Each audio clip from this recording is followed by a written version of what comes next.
शाणे शाणे नहीं रे बाबा, आपटे बाबूराव गणपतराव। उसको बोल बाबूराव मर गया, बाबूराव सुबह में ही मर गया। राजू उसको बोलना बाबूराव मर गया।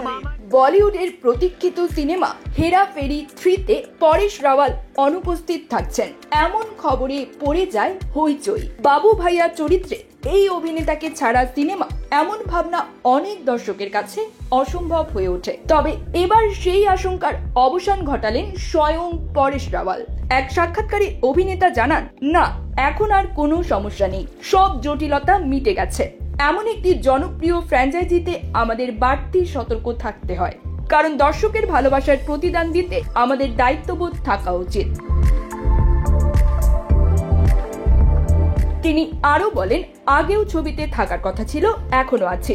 আমরা সবাই সৃজনশীল মানুষ। প্রিয় দর্শন, অক্ষয় সুনীল সবাই বহুদিনের বন্ধু, একটু সমন্বয় প্রয়োজন ছিল, সেটাও হয়ে গেছে। পরেশ রাওয়ালের এই বক্তব্য ছড়িয়ে পড়তেই সামাজিক মাধ্যমে উচ্ছ্বাস ছড়িয়ে পড়ে।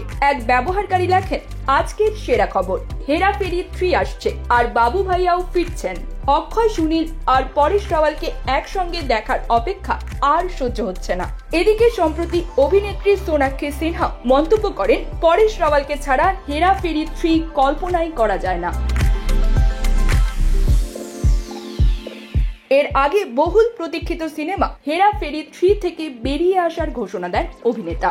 এই ফ্র্যাঞ্চাইজির আগের কিস্তিগুলোতে অক্ষয় কুমার ও সুনীল শেঠির সাথে বাবুরাও ওরফে বাবু ভাইয়া হিসেবে দেখা যায় পরেশকে, কিন্তু পরেশের সরে আসার ঘোষণায় মন ভাঙে দর্শকের। মূলত অক্ষয় কুমারের প্রযোজনা সংস্থা কেপ অফ গুড ফিল্মস 25 কোটি টাকার ক্ষতিপূরণ দাবি করে আইনি নোটিশ পাঠিয়েছিলেন পরেশ রাওয়ালকে। জানা যায় 11 লক্ষ টাকার সাইনিং অ্যামাউন্ট তিনি ফেরত দিয়েছিলেন 15% সুদ সহ এবং অতিরিক্ত কিছু টাকা।